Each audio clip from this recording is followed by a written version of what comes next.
징계 요구권자가 제출하는 의견 한 줄이 공무원의 남은 평생을 결정짓는 강력한 힘을 가집니다.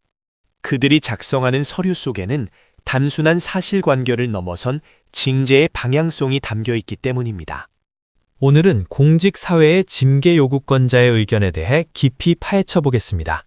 우리 곁에는 이 복잡한 법리를 명쾌하게 풀어주실 소청심사의 대가 누리 행정사님이 나와 계십니다. 징계 의결을 요구하는 권한을 가진 사람이 어떤 의견을 내느냐는 위원회의 판단에 지대한 영향을 미칩니다. 특히 공무원 징계령 시행규칙에 규정된 재반사항을 어떻게 참작하여 기재하는지가 감경의 핵심 전략입니다. 행정사님, 저는 이번에 중징계 의결 요구를 받게 되었는데 요구권자의 의견이라는 것이 정확히 무엇을 뜻하나요? 징계 요구권자는 공무원 징계령 제7조에 따라 반드시 징계의 종류를 구분해서 기재해야 합니다.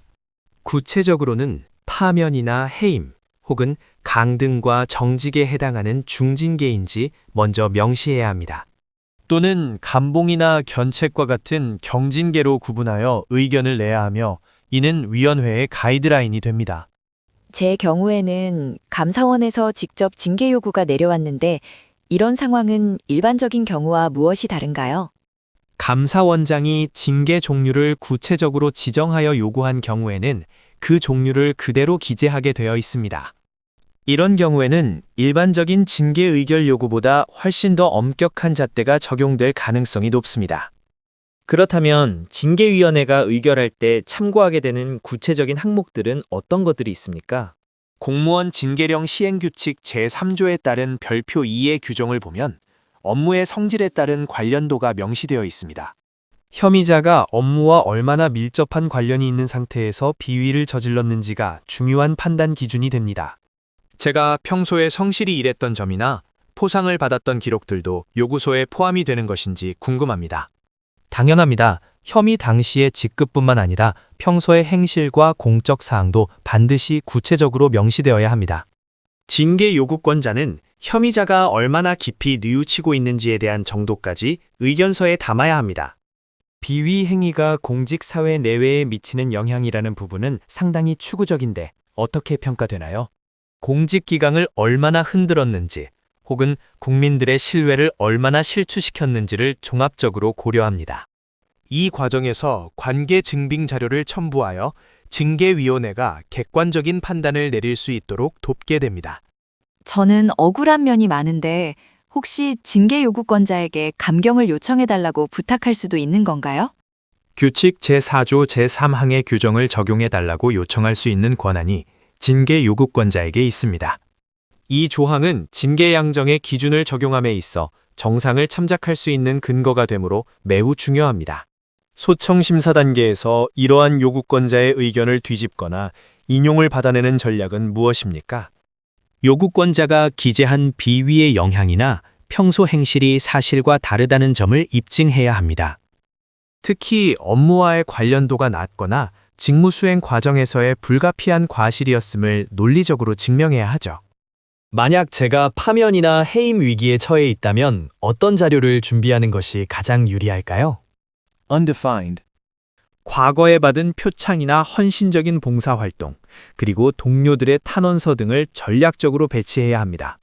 또한 뉘우치는 정도를 단순한 말뿐만 아니라 구체적인 반성문과 실천 의지로 보여주는 것이 필요합니다.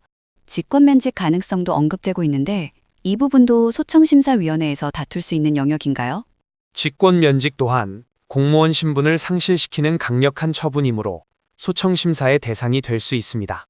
처분의 절차적 정당성과 사유의 타당성을 꼼꼼히 따져서 감경 가능성을 타진해야 합니다. 결국 징계 의결 요구서에 적힌 한 문장 한 문장을 분석하는 것이 대응의 시작이군요. 그렇습니다. 요구권자가 왜 중징계를 선택했는지 그 이면의 논리를 파악하는 것이 우선입니다. 단순한 감정적 호소가 아니라 법리적으로 타당한 정상을 참작해달라는 요청이 들어가야 합니다. 10년 넘게 일하면서 단 한 번의 실수도 없었는데 이번 일로 모든 것을 잃을까봐 너무 두렵습니다.